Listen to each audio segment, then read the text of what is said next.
UP में इन दिनों सरकारी स्कूलों का मर्जर किया जा रहा है। राज्य सरकार 50 से कम छात्र संख्या वाले सरकारी स्कूलों का मर्जर कर रही है। शिक्षक संघ इसका विरोध कर रहा है। मामला सुप्रीम कोर्ट तक पहुंच चुका है और तमाम विपक्षी दल इसको लेकर योगी सरकार को घेरने में जुटे हैं।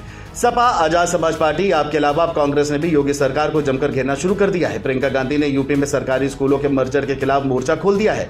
इस संबंध में उन्होंने कहा है कि बीजेपी सरकार का यह आदेश शिक्षा के अधिकार के खिलाफ तो है ही, दलित, पिछड़े, आदिवासी, अल्पसंख्यक, गरीब और वंचित तबकों के भी खिलाफ है। प्रियंका गांधी ने सोशल मीडिया पर पोस्ट कर लिखा है कि यूपी सरकार विलय करने के नाम पर करीब 5000 सरकारी स्कूलों को बंद करने जा रही है। शिक्षक संगठनों के मुताबिक सरकार की मंशा लगभग 27,000 स्कूलों को बंद करने की है।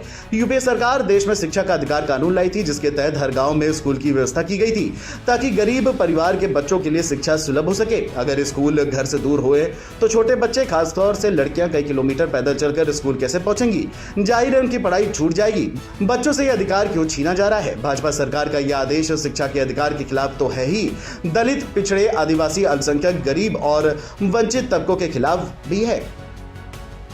वहीं इस मुद्दे को लेकर के आपके राज्यसभा सांसद संजय सिंह ने भी योगी सरकार के खिलाफ मोर्चा खोल दिया है। उन्होंने योगी सरकार पर शिक्षा विरोधी मानसिकता रखने का गंभीर आरोप लगाते हुए कहा है कि यह बेहद शर्मनाक है कि जिस प्रदेश में लाखों बच्चे सरकारी स्कूलों में पढ़ते हैं, वहां हजारों स्कूल या तो बंद कर दिए गए हैं या जर्जर हालत में चल रहे हैं और दूसरी तरफ शराब की दुकान की बाढ़ आई हुई है। संजय सिंह ने आगे कहा है कि यूपी में प्राथमिक स्तर पर 1.93 लाख शिक्षकों के पद खाली है। माध्यमिक में 3,872 और वरिष्ठ माध्यमिक में 8,714 शिक्षक नहीं है। मतलब यह कि सरकार खुद मानती है कि करीब 2 लाख शिक्षक नहीं है, लेकिन फिर भी उनकी भर्ती की कोई ठोस योजना नहीं बनाई गई है।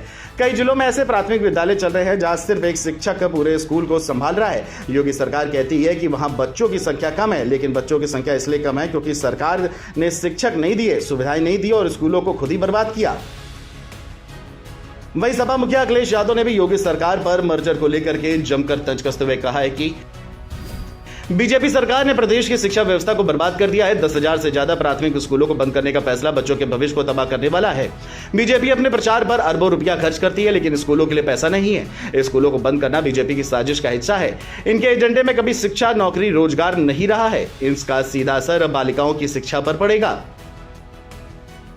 वही बेसिक शिक्षा आयोग की बैठक में सीएम योगी ने निर्देश दिए कि छात्रों के अभिभावकों को 1200 रुपए की सहायता शीघ्र खाते में भेजने के निर्देश दिए हैं।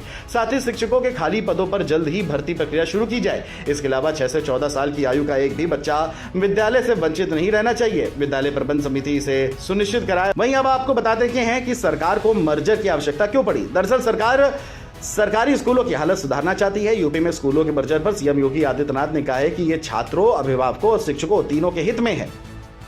स्कूलों की दिशा और दशा सुधारने में बड़ा कदम। 50 से कम बच्चों वाले स्कूलों का होगा विलय। वर्तमान में कई स्कूलों में एक ही शिक्षक मौजूद। खाली स्कूलों में आंगनबाड़ी केंद्र खोलेगी सरकार। इससे आंगनबाड़ी केंद्रों की सुविधा बेहतर होगी।